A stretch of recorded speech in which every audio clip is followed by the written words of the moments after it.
Benar. Ada apa aja itu Bu informasinya Bu? Itu bisa juga mendaftar di SMIPB-nya IPB. Oke, apakah Fakultas Kedokteran IPB akan muncul di SM tahun ini Bu Utami? Tahun ini? Iya, karena jadi rektornya Kak. Kalau kuota saya yakin tahun ini. Sehingga kita akan mulai pendaftaran di bulan Mei bersamaan dengan. Assalamualaikum warahmatullahi wabarakatuh. Apa kabar Sobat IPB? Semoga hari ini adalah salah satu hari terbaik untuk kita semua. Nah, kalau di episode sebelumnya kita sudah membahas tentang SNBP. Kali ini dalam IPB Podcast kita akan mengupas tuntas jalur SNBT dan juga SM Mandiri. Bersama saya Haikal Saputra dan kami akan menghadirkan kembali Direktur Administrasi Pendidikan IPB University, Dr. Utami Dias Savitri. Selamat bergabung kembali Bu Utami, apa kabar? Alhamdulillah, sehat Mas Haikal. Sehat ya? Iya Alhamdulillah. dong. Alhamdulillah. Nah, Bu Tami, kalau kemarin kan di episode sebelumnya kita sudah membahas tuntas semuanya tentang SNBP, ya kan? Dan teman-teman yang eligible ini sudah mendaftar, tinggal nunggu pengumuman aja. Tanggal berapa Bu? Tanggal 28 Maret Mas Haikal. 28 Maret, sebentar lagi akan pengumuman SNBP. Semoga yang kemarin daftar di IPB University hasilnya hijau semua ya, amin. Nah, Bu Tami, kalau kemarin kan SNBP sudah selesai nih. Teman-teman SMA sekarang sudah bersiap-siap untuk menghadapi jalur berikutnya SNBT. Mungkin boleh dong Bu Tami kita ulas kembali SNBT ini sebenarnya jalur seperti apa sih Bu?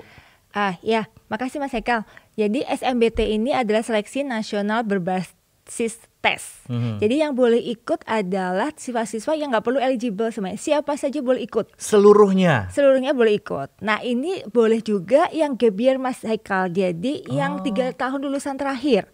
Jadi mulai lulusan tahun 2021, 2022, dan 2023 itu boleh ikut SNBT. Masih bisa mendaftar selama mungkin mereka punya akun SNPMB ya Bu ya? Iya, nah masalahnya mereka harus sudah mendaftar, punya akun dulu di SNPMB-nya ini. Dan waktu penutupnya udah lewat Mas. Jadi mudah-mudahan nih adik-adik yang nonton ini sudah daftar akun SNPMB, tinggal nunggu tanggal pendaftarannya. Nah ini dia ya, jadi artinya saya highlight kembali nih untuk teman-teman yang mungkin kemarin gap year ini masih punya kesempatan bisa ikut SNBT, tapi jangan lupa harus memiliki akun SNPMB terlebih dahulu. Tanggal berapa Bu dibuka Bu? Nah, pendaftaran SNBT akan dibuka mulai tanggal 23 Maret sampai 14 April 2023. Oke, nah kalau kemarin kan SNBP yang disiapkan pasti rapor dan lain sebagainya. Kalau untuk SNBT ada nggak sih Bu yang harus disiapkan secara khusus Bu? Nah SNBT ini adalah jalur berbasis tes Mas Haikal.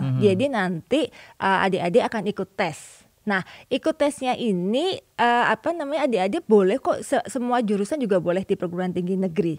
Nah, tesnya ini adalah di pusat UTBK terdekat. Jadi pemerintah bekerja sama dengan perguruan tinggi negeri di seluruh Indonesia untuk menyelenggarakan tes di pusat UTBK terdekat. Nah, kalau adik-adik ingin mendaftar nih ke IPB misalnya Kak Hika. Misalnya saya dari Sumatera misalnya Bu.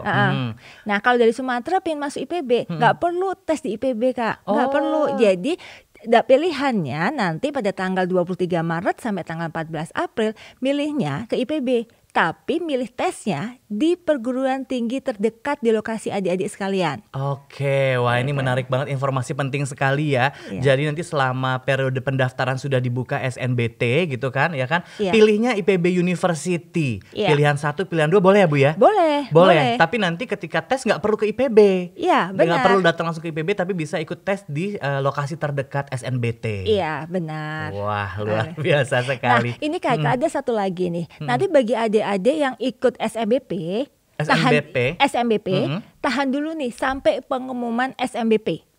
Pengumuman SNBP kan tanggal 28 Maret. Betul. Ya kan? Nanti adik-adik mau daftar itu setelah tanggal 28 Maret aja. Setelah tanggal 28, berarti tanggal 29 sudah bisa mulai pendaftar kalau seandainya tidak lolos SNBP. Tapi kalau teman-teman yang lolos masih boleh nggak sih Bu daftar SNBT men-challenge diri sendiri gitu kan? Kan kadang-kadang ada yang nggak puas gitu ya Bu.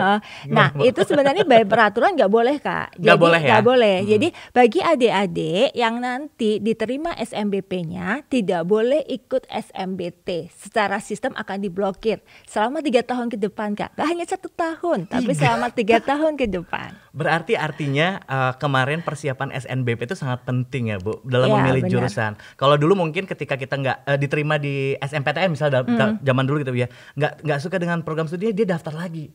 Kalau sekarang nggak bisa. Nggak bisa. Iya. Mantap ya, 3 tahun, nggak tanggung-tanggung ya. Iya benar. Berarti artinya ketika dia lolos SNBP dengan program studi yang sudah dia pilih di SNBP, mau nggak mau dia harus ambil karena semuanya diblok. Iya benar. Jadi memang salah satu regulasi dari SNBP adalah jika diterima di perguruan tinggi negeri, maka wajib diambil. Dan dia nggak bisa ikut mandiri. Kalau mandiri boleh. Nanti kita bahas ya. Nanti kita bahas. Iya benar. Oke. Iya. Baik. Nah kalau sekarang tadi kan sudah Bu Tami sudah menjelaskan tentang jadwal pendaftaran sudah dibuka gitu kan, Iya. nanti ke tanggal 23 Maret ya Bu ya. Iya, Nah benar. bagaimana mekanisme dan apa saja syarat untuk jalur SNBT Bu? Ada yang harus di highlight lagi nggak sih Bu? Nah kalau jalur SNBT ini sebenarnya bukan untuk semua jurusan Kak. Tadi. Bukan untuk semua jurusan? Iya. Makanya klausulnya itu adalah merdeka bertanggung jawab. Oke. Nah, selama siswa-siswa lulus tes, maka dia berhak masuk ke perguruan tinggi tersebut. Namun dengan syarat merdeka bertanggung jawab. Merdeka itu tadi. bertanggung jawab. Artinya kalau memilih program studi tersebut dan lulus tes, maka dia harus yakinkan diri bahwa mampu menjalani di program studi tersebut. Ini untuk case IPB University aja atau seluruh perguruan tinggi Seluruh Bu? perguruan tinggi. Oke. Seluruh perguruan tinggi. Berarti negeri. mungkin lebih gampang kita kasih ini Bu ya, contoh kali ya Bu. Misal Iya. kalau saya, kan kalau sekarang SMK juga bisa Bu ya daftar ya. Oh iya, SMK. Misalnya saya SMK dari jurusan Tata Boga, misal gitu kan. Kemudian di SNBT saya pengen daftar Ilmu Gizi IPB University. Selama nilai skor SNBT-nya dia cukup, lolos, berarti dia bisa lolos. Iya, benar. Wow. Baik di menarik. pilihan 1 maupun di pilihan 2-nya, Kak. Jadi karena SNBT ini berdasarkan skor. Oke. Berarti artinya memang dari semua jurusan bisa memilih seluruh program studi tanpa terkecuali selama nilainya mencukupi dan juga selama dia bisa yakin pada dirinya dengan merdeka bertanggung jawab itu tadi ya Iya, Bu. benar banget, Kak. Wah, ini semakin challenging ini kayaknya. Artinya Iya. persaingan makin sengit ya Bu ya. Iya, benar. Oke, luar biasa sekali. Baik, nah kalau tadi kan kita sudah spill nih ya, Sobat IPB tentang SNBT. Nah sekarang kita akan coba bahas SMIPB. Kalau tadi kan Ibu sudah jelasin SNBT Bu. Nah kalau SMIPB ini apa sih Bu? Nah, SMIPB itu adalah jalur mandirinya IPB, Kak. Jadi mandirinya IPB. Jadi mandirinya IPB itu banyak. Nah, seleksi mandiri masuk IPB itu adalah jalur tesnya mandirinya IPB. Jadi jalur mandiri yang berbasis tes. Kalau yang berbasis rapor kan kemarin sudah kita bahas ya Bu ya. Iya, benar. PIN, OSIS dan lain sebagainya itu sudah Ya, selesai. Kita akan membahas tentang SMIPB yang berbasis tes. Iya, benar. Ada apa aja itu Bu informasinya Bu? Ada apa aja ya. Nah, ini yang menarik Kak, di SMIPB ini kita bisa loh adik-adik yang ikut adik-adik yang ikut SMBT itu bisa juga mendaftar di SMIPB-nya IPB. Oke, itu harus nunggu pengumuman SNBT dulu Tidak nggak? perlu, Oke. tidak perlu. Karena untuk SM mandirinya IPB itu kita akan buka per tanggal 1 Mei. 1 Mei. 1 Mei. Oke. Nah, untuk program sarjana kita buka tanggal 1 Mei sampai tanggal 23 Juli, Kak. Oke. Nah, Panjang ya Bu ya? Panjang, karena pengumuman SMBT kan tanggal 20 Juli nih. Nah, bagi nanti adik-adik misalkan nggak keterima di SMBT masih punya kesempatan 3 hari nih untuk daftar di SMI-nya IPB. Oke. Tapi saran saya nih Kak, jangan nunggu last minute. Nah, ini Ya. tips ya teman-teman ya. Benar. Teman-teman siswa jangan lupa ini tips. Jadi ketika kita sudah daftar di SNBT, nggak apa-apa kita untuk memaksimalkan ikhtiar kita daftar juga di jalur SMIPB. Iya. Jaga-jaga ya Bu. Iya benar, Betul. jaga-jaga. Nah itu ujian bagi yang SMBT kalau daftar pakai skor SMBT nih, ya tinggal tunggu aja pengumuman. Pengumumannya tanggal 10 Juli. Oke. Ya, tapi kita juga punya skenario lain nih Kak. Apa tuh Bu? Bagi teman-teman nih misalkan, aduh aku kemarin nggak puas nih ujian SMBT, aku ragu nih sama SMBT, atau aku mau mencoba men-challenge diriku untuk masuk. Seperti apa sih soalnya IPB itu? Nah itu boleh lewat jalur tes Kak. Sama, mekanismenya sama, cuma nanti tesnya secara online tanggal 2 Juli Kak. 2 Juli di 2 Juli secara online. Oh, berarti ini Online. bedanya ya. Iya, itu Oke, bedanya. oke, oke. Kalau SMBT kita harus datang ke lokasi, kemudian kita ujian.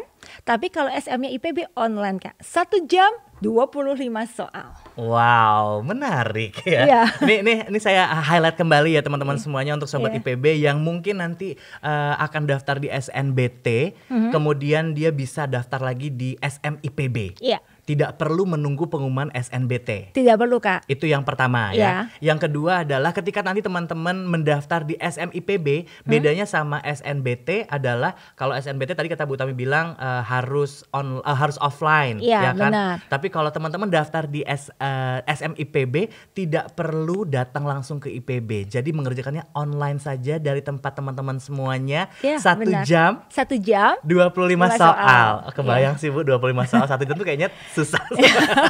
Jadi 1 soal 3-4 menit, Kak. Tapi kan bisa nggak harus ikut tes ya Bu ya? Tidak bisa pakai harus. skor SNBT-nya. Iya, gitu, benar. Kalau yakin dengan ujian SNBT-nya, Kak? Kalau yakin dengan ujian SNBT. Tapi ini ada pertanyaan juga Bu. Kalau tadi kan yang SNBT ketika dia misalnya nggak lolos atau misalnya dia lolos masih bisa ikut yang mandiri. Kalau SNBP dia ikut mandiri masih boleh Bu? Masih boleh. Karena kita nggak ada blacklist kalau SNBP sebenarnya. Tapi saran kita, sayang kan, karena kompetitifnya cukup ketat sekali, Kak. Di mandiri? Bukan, di SNBP. Di SNBP, jadi kalau SNBP itu sampai nggak keambil, itu sayang sekali. Konsekuensinya panjang. Saran saya kalau udah lolos SNBP, udah tekunin di SNBP aja. Diambil. Gitu. Tapi kalau saya mau daftar, mau coba-coba? Oh ya udah nggak apa-apa. Ya terserah ya. Itu kan hak asasi dia juga gitu. Oke. Baik. Ya. Kak sebentar Kak, itu kan tadi saya cerita yang tanggal 2 Juli tes itu, nanti pengumuman tanggal 10 Juli, itu adalah untuk jalur mandirinya S1. Betul. Oh iya, kalau sekolah vokasi. Nah, kita punya program Diploma 3 dan Sarjana Terapan Sekolah Vokasi, Kak. Betul. Ini juga sama. Kita ada jalur mandirinya juga, pendaftaran tanggal 1 Mei sampai 12 Juli, Kak. Lebih panjang. Lebih panjang lagi. Ya, 12 Juli. Nanti tanggal tesnya itu 16 Juli. Tanggal tesnya 16 Juli dan pengumumannya tanggal 21 Juli. Oke, cepet ya. Cepet Kak. Pengumumannya ya deg-degan ya jadinya ya. Iya. Bu, berarti nanti kalau seandainya misal nih, kan mungkin jadwalnya agak berbeda gitu ya. Bisa nggak sih Bu kalau di jalur mandiri itu milihnya 1 sarjana 1 sekolah vokasi? Boleh Kak. Tetap boleh ya? Boleh. Jadi sebenarnya di sistem kita itu mengandalkan sama sih dengan sistem nasional. Kita menggunakan single on. Jadi satu orang itu bisa kita identifikasi dia mendaftar di berbagai macam jalur. Karena identifikasi kita adalah NIK. Dia bisa mendaftar program sarjana, dia bisa mendaftar di sekolah vokasi, tapi karena itu masing-masing jalur sendiri ya masing-masing harus mendaftar, maksudnya ya harus milih masing-masing gitu. Jadi pada dengan tanggal yang sudah disebutkan tadi, gitu, nggak bisa langsung pilihan 1 pilihan 2 gitu ya Bu ya? Nggak bisa, karena itu seleksinya akan berbeda. Karena kan tanggal pelaksanaan tesnya berbeda, sehingga kita akan seleksi dulu yang program sarjananya, baru kita seleksi yang program sekolah vokasinya. Tapi artinya ketika si calon mahasiswa ini mau mendaftar keduanya masih boleh? Masih boleh, silahkan. Saya misalnya, kemarin ikutin yang yang SM tapi mengerjakan soal. Iya. Kayaknya nggak puas deh, mau daftar yang sekolah vokasi deh, boleh? Boleh. Bahkan gini Kak, misalkan saya ragu-ragu nih dengan SMBT saya mau coba dua-duanya nih, SMBT sama menggunakan skor SMBT-nya atau ikut ujiannya IPB, itu boleh juga Kak. Waduh, ini benar-benar men-challenge diri ya? Iya, men-challenge diri. Kita membuka kesempatan selebar-lebarnya buat adik-adik untuk gabung dengan kita, Kak. Berarti artinya jangan lelah berjuang ya, guys. Iya, benar sekali, Kak. Oke. Nah, sekarang pertanyaannya, Bu. Tadi kan udah bahas ya, perbedaan teknis juga sudah. Nah, sekarang bagaimana biaya pendaftaran? Biaya pendaftaran di SMIPB itu seperti apa, Bu? Ya, biaya pendaftaran di SMIPB ini memang kalau ujian tes Kak, untuk yang program sarjana kita 500.000. Program sarjana 500.000 untuk yang tes. Ya, kalau skor UTBK kita 300.000. Lebih terjangkau ya. Lebih terjangkau. Tapi kalau yang jalur sekolah vokasi, bayi tesnya kita di 400.000, kemudian yang UTBK-nya skornya kita tetap 300.000. 300.000. Nah, ini pilihan ya. Artinya ketika nanti ini juga Bu? Teknis ya, Bu ya. Iya, jadi teknis. Ketika misalnya teman-teman mau mendaftar ke 2 jalur segala macam, berarti kan cost-nya juga yang dikeluarkan lebih banyak gitu ya. Iya, benar. Jadi harus pikir-pikir juga nih ya. Taktik juga ya, Bu ya. Iya, benar. Kak, satu lagi sebentar. Bagi teman-teman yang mau daftar kelas internasional nih Kak, kita ada 2 jalur kan. Yang pertama jalur raport. Ini kita buka nih tuh jalur rapor. Sudah buka. Pendaftaran sampai sama dengan ketua OSIS sama PIN. Sampai tanggal 29 ya, Bu ya? Ya, sama tanggal 29 Maret. Nah, kemudian kita juga buka jalur tesnya nih. Nah, kalau adik-adik pengen ikut jalur tes nanti sama dengan SMIPB-nya S1, Kak. Jadwalnya sama ya. Iya, benar. Jadi tetap harus dipersiapkan juga nih ya. Iya. Tetap bisa milih, Bu. Tetap bisa milih. Tetap bisa milih, bisa Iya. pakai SNBT atau Oh enggak, kalau untuk kelas internasional kita selalu berdasarkan hanya tes karena Hanya tes, soalnya oke. 1 jam online dan in English Kak. in English 25 soal? Iya. 5.000 juga? Iya, 500.000 Oke. juga. Nggak ada bedanya ya internasional. Nggak ada bedanya. Benar, baik sekali IPB ini luar biasa. Iya, benar. Nah, Bu Tami kalau kita lihat ya di Ya. beberapa media sosial gitu di Instagram tuh rame banget membahas tentang SM IPB gitu. Karena mungkin mereka sudah bersiap ya Bu. Iya. Ketika mereka tahu nggak eligible, mereka sudah siap. Mungkin jalur terakhir adalah SM gitu kan. Iya. Pengen tanya Bu, kalau di SM IPB ini bisa nggak sih Bu teman-teman yang mendaftar KIPKA? Ya ini banyak banget. Ini banyak banget pertanyaannya ya. Ya, memang benar. Nah, KIPKA ini kan sebenarnya ini Kak, apa namanya, itu kan program dari pemerintah ya. Betul, program betul. dari pemerintah. Jadi kita berdasarkan kuota nih dari pemerintah. Nah, memang secara umum kuota tahun ini tuh turun semua Kak. Semua perguruan tinggi ya? Iya.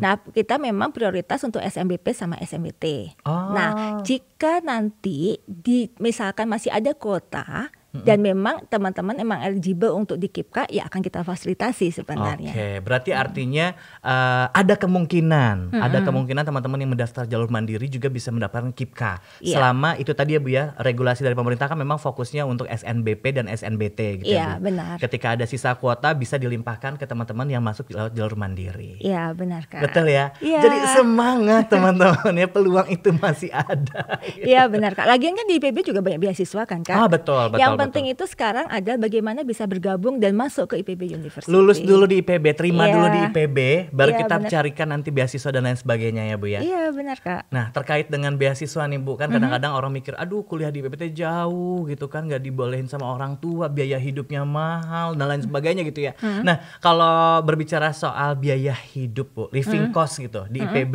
di Bogor lah secara umum, seperti apa sih Bu Tami? Ya kalau di Bogor itu kan sebenarnya variatif ya Kak ya. Betul. Tergantung bagaimana gaya hidup kita aja. Ada yang memang bulanan. Kalau bulanan itu kan berkisar dari 400.000 ya Kak ya. 400.000 Betul. sampai 2 juta per bulannya. Ada juga yang semesteran. Kalau semester memang jauh lebih murah sih sebenarnya karena berkisar antara 2,8 juta sampai 8,5 juta. Kalau yang per tahunan, nah kalau tahunan ini juga bervariasi juga dari 4 juta sampai 20 juta. Jadi mau yang mana aja sebenarnya tergantung kita. Tergantung gaya hidup teman-teman Iya, sebenarnya benar, ya. Iya. Dan teman-teman kalau ngambil per 6 bulan atau per tahunan itu sebenarnya jauh lebih murah daripada kita ngambil per bulanan sebenarnya Kak untuk biaya hidupnya. Betul. Dan banyak juga beasiswa yang ditawarkan dari IPB University ataupun mitra kita gitu ya Bu ya. Iya, benar. Yang mungkin memberikan living cost, memberikan uang saku, ada juga beasiswa yang memberikan uang semester dan lain sebagainya, itu banyak banget di IPB. Jadi Iya. jangan khawatir terkait dengan living cost di Bogor ya Bu ya. Iya. Di IPB. Nah, salah satu Kak kelebihan IPB University kan IPB University punya asrama nih Kak.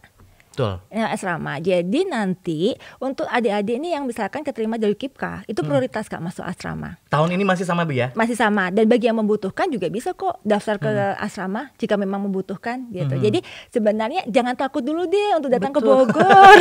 Ya, jangan takut kalau datang ke Bogor ya Kak ya. Betul. Terus selalu ada jalan. Iya. Ini saya highlight lagi Bu ya. Ya, boleh. Mau nanya juga sekalian karena ini banyak juga di Instagram gitu kan. Berarti yang wajib asrama tahun ini, tahun mata pelajaran tahun kuliah tahun ini, tahun akademik kali ini masih KIPKA prioritas. Ya, prioritas untuk KIPKA dan bagi memang yang membutuhkan. Berarti artinya tidak wajib ya Bu ya. Tidak wajib. Tapi untuk KIPKA wajib prioritas. Ya, kita prioritaskan untuk KIPKA. Oke, terjawab ya teman-teman di Instagram ya. Tidak wajib ya. Ingat Iya, ya. ya soalnya mereka kan tanya kan, Betul. wajib nggak ya? Jangan-jangan itu juga yang jadi mereka nggak mau ke IPB. Nggak wajib sih. Nggak wajib. Oke, terakhir Ya. pertanyaan saya mewakili dari para netizen juga ya, Ya. gitu ya. Kan kalau tadi kita sudah membahas SM. Iya. Kemarin di SNBP Fakultas Kedokteran nggak bisa, belum muncul. Iya. SNBT juga mungkin belum muncul. Iya, kita belum muncul. Betul, dengar-dengar akan munculnya di SM, Iya. sesi mandiri. Apakah Fakultas Kedokteran IPB akan muncul di SM tahun ini Bu Tami? Spill aja Bu, spill dikit Bu. Sepil ya. Spill dikit. Ya, memang Kak sekarang ini kita sebenarnya kita berharap kita memang merencanakan Kak. Kita sudah siapkan lah semua infrastrukturnya, termasuk kuotanya tahun ini. Oh, sudah ada angkanya? Ada angkanya. Bisik Tahun ini boleh, Bu? Bisik boleh. Tahun ini kita akan buka 50 kota untuk Fakultas Kedokteran. Tahun ini? Tahun ini. Tahun ini? Iya, karena jadi rektornya Kak. Kalau kuota saya yakin tahun ini karena sekarang kuotanya sudah ada. Oke. Nah, sekarang ini kita sedang proses di Lembaga Akreditasi Mandiri Pendidikan Kesehatan Indonesia atau LAMPTKes.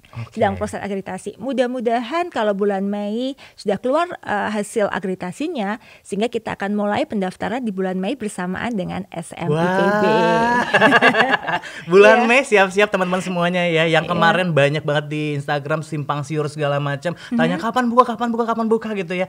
Bulan Mei kita doakan bersama semoga FKIPB segera rilis. Iya, benar. Amin. Amin.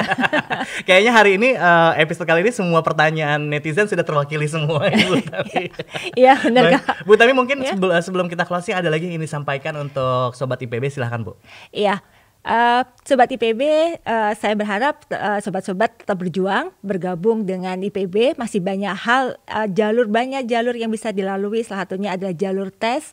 Jangan takut dengan SMBT dan SMIPB karena kami akan menunggu Anda di IPB University. Luar biasa, terima kasih banyak Bu Tami, luar biasa sekali. Semoga jangan bosan-bosan ya Bu.